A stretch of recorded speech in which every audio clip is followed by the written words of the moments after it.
তাদেরকে লানত দেয়া হয়েছে যারা শুধু কসম কাটে, মুনাফেকেরা। সকালবেলা কুরবানির হাটে যাবে গরু বিক্রি করতে, বউরে কয়, বউ একটা দাম কম। বউ বলে, কত কমু? বল যে 50,000। তো বউ কয়, বললাম 50,000। তো এরপর বাজারে যখন নিয়ে গেছে, এক লোক এসে বলতেছে, ভাই গরুটা 40,000 দিবেন? তখন সে বলে, আল্লাহর কসম, সকালবেলা একজন 50,000 দাম কইছে, দেই নাই। সকালে 50,000 কইছে, এরই তো দেই নাই। আপনার 40,000 কেমনে দেই? এরকম ডাকাইতা সারাডাই। আল্লাহ রাসূল সাল্লাল্লাহু আলাইহি ওয়াসাল্লাম মদিনার খেজুরের বাগান বাজার পরিদর্শনে গেলেন। যে খেজুরের স্তূপ দেখে আল্লাহ রাসূল সাল্লাল্লাহু আলাইহি ওয়াসাল্লাম খেজুরের স্তূপে হাত ঢুকায় দিলেন। ঢুকায় দেওয়ার পরে তিনি দেখলেন পানি, ভিতরে কি? আর উপরে শুকনা খেজুর। আল্লাহর হাবিব বললেন, ভিতরে পানি, উপরে শুকনা কেন? কয়, বৃষ্টি হয়েছে। আর বৃষ্টি হলে তো সব জায়গায় পানির সয়লাভ থাকবে।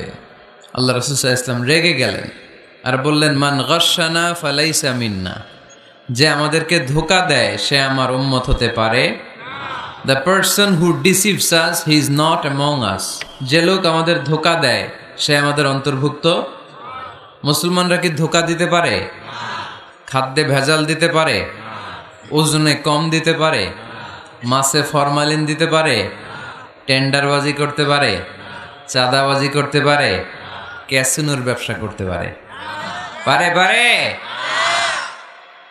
এজন্য আমরা যেন ধোঁকাবাজি না করি। ধোঁকাবাজে ভরে গেছে বাংলাদেশ। এই ধোঁকাবাজি থেকে আমাদেরকে বেঁচে থাকতে হবে যদি প্রিয় নবীর উম্মত হতে চাই, ঠিক কি না? তাহলে আল্লাহ তাআলার কাছে সবচাইতে প্রিয় জায়গার নাম সবাই বলেন। আর সবচেয়ে অপছন্দনীয় জায়গার নাম বাজার। হাদিসটা সহিহ বুখারীতে এসেছে। এমন বাজার যেখানে মদের আড্ডাখানা, যেখানে ক্যাসিনোর ব্যবসা, হারাম ব্যবসা, ওইটা আল্লাহর কাছে অপছন্দনীয় বাজার। কিন্তু এমন বাজার যেখানে জুয়ার আড্ডা বসে, এমন বাজার যেখানে মদ বিক্রি হয়, এমন বাজার যেখানে নর্তকীদের নাচ গান চলে, এমন বাজার যেখানকার ব্যবসায়ীরা পণ্য বিক্রি করার জন্য খালি কসম কাটে, এরকম আছে না নাই? এই বাজারগুলো আল্লাহর কাছে অপছন্দনীয়। এমনি যে আপনারা সুপার শপে যান, টাঙ্গাইলের মুদি দোকানে যান, বাজারে যান, মাছ বাজারে, এটা আবার আল্লাহর কাছে অপছন্দনীয় না। এরকম বাজারে বিষ্ণু ঈসা ইসলামও যেতেন, কিন্তু যেই বাজারে মিথ্যা কসম কাটে বারবার, এরকম আছে না নাই?